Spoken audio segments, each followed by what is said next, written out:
I'm a 40-year-old man living in Jindo County, South Korea, and this story, it's about what happened to a younger friend from my hometown, A. It's the story that taught me the ocean holds far more terrifying secrets than the land ever could.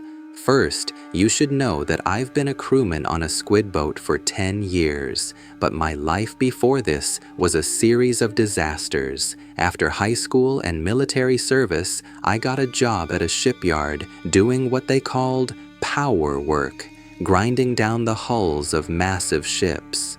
The labor was brutal, but the pay was good. I saved every penny for 7 years, planning to start my own business, but a single bad decision, a moment of terrible judgment, and it was all gone. Every cent I'd bled for, that money was my entire life, and losing it sent me into a spiral. I'm ashamed to admit it now, but I was a wreck, insomnia, depression, the works. My only companion was the bottle. Then one night, I was drinking with A, my friend from back home. That's when he made the offer. He told me to stop drowning myself and join him on the boat. I hesitated, told him I get seasick, but he wouldn't hear it. He said I'd get used to it, that it was time for me to get back on my feet. My own father had been a sailor, and I'd sworn I'd never follow in his footsteps, but A was right, and honestly, I had nothing left to lose. So at 30 years old, I followed him to the sea. I thought I knew hard work, but this was different. This was a soul-crushing kind of labor I'd never imagined. Still, having a friend by my side made it bearable. The work was hell, but at least I wasn't alone.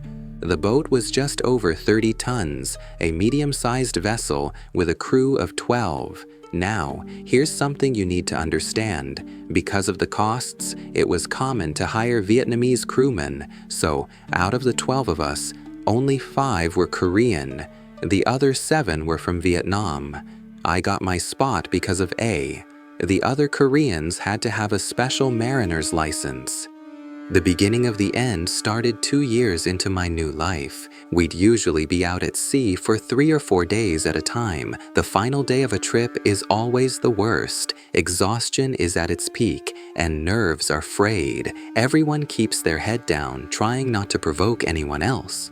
But on that day, my friend A suddenly said he had a stomach ache. He asked a Vietnamese crewman, let's call him B, to cover for him while he went to the washroom. 30 minutes passed. A didn't come back. We were in the middle of hauling in the nets, a critical time when we needed every single hand. His absence put a strain on all of us. The crew was already on edge, and their frustration started to show. B, the Vietnamese crewman, made it obvious he was pissed, even kicking at the squid on the deck. At the time, I didn't think much of it. I figured everyone was just exhausted. A finally returned after almost an hour. He looked guilty, apologizing to the crew. He explained he'd gotten a call about a family emergency, and it took longer than expected.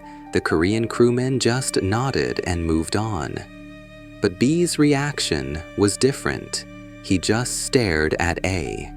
I got a chilling feeling, like B was holding a grudge, just waiting for his chance. After we finally finished our work, we all found a spot to get a few precious moments of sleep, but A said he had to make another urgent call and headed back to the washroom. I was so tired, I barely remember him speaking. About 5 minutes later, I noticed 2 of the Vietnamese crewmen laughing and talking. It felt off. During that golden window of time we had for a quick nap, nobody wastes energy on jokes. Most men are practically comatose from exhaustion. I tried to ignore it and get some rest myself. I figured A's call was just running long. I woke up when we were already pulling into the harbor. We still had to move the entire catch, but A was still gone. A knot of dread formed in my stomach. I went to the washroom. It was empty. I immediately went to the captain and told him what happened. He just looked at me and said I must have been asleep. He claimed A had an emergency and had caught a ride on another boat to get back to shore early.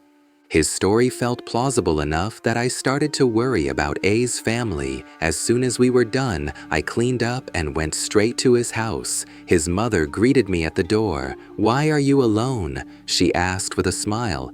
"Is my son still working?" In that moment, I made a choice. I assumed A had a sensitive family issue he didn't want to talk about, so I covered for him. I told his mother he just had a little more work to finish up, and then I left. But days went by with no word from A. Finally, unable to stand it any longer, I called the captain again.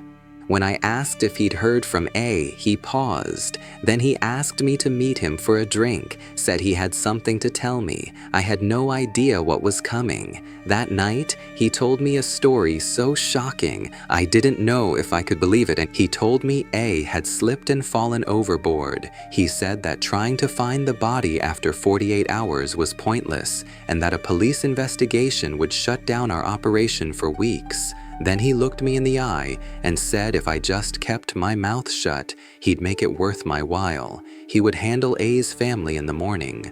All I had to do was stay quiet.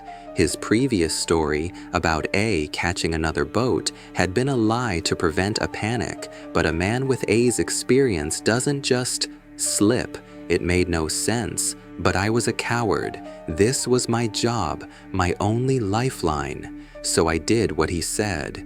A's mother came to my house several times, her face etched with worry, but I couldn't bring myself to face her. A was officially declared a victim of an accidental death at sea. I went back to work, trying to forget, but then one day, I overheard a story from the other crewmen, a story about B. You see, A was married to a Vietnamese woman. One day, the crew had a meal at their house, and that's when it happened. B, the same crewman from that final day, and A's wife started an affair. From that day on, A despised B, constantly cursing his name. And that incident on the final day, when A left his post, the man he'd asked to cover for him was B. Apparently, it wasn't the first time. From the other sailor's perspective, it looked like A was deliberately finding excuses to torment B. That's all they knew. No one saw what happened that night, and everyone just followed the captain's lead.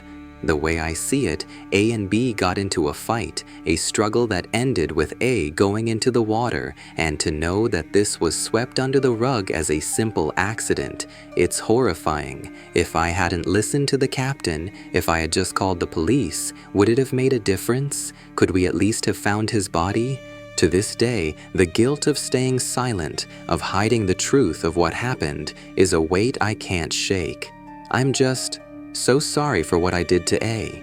If you enjoyed the story, please subscribe and leave a like.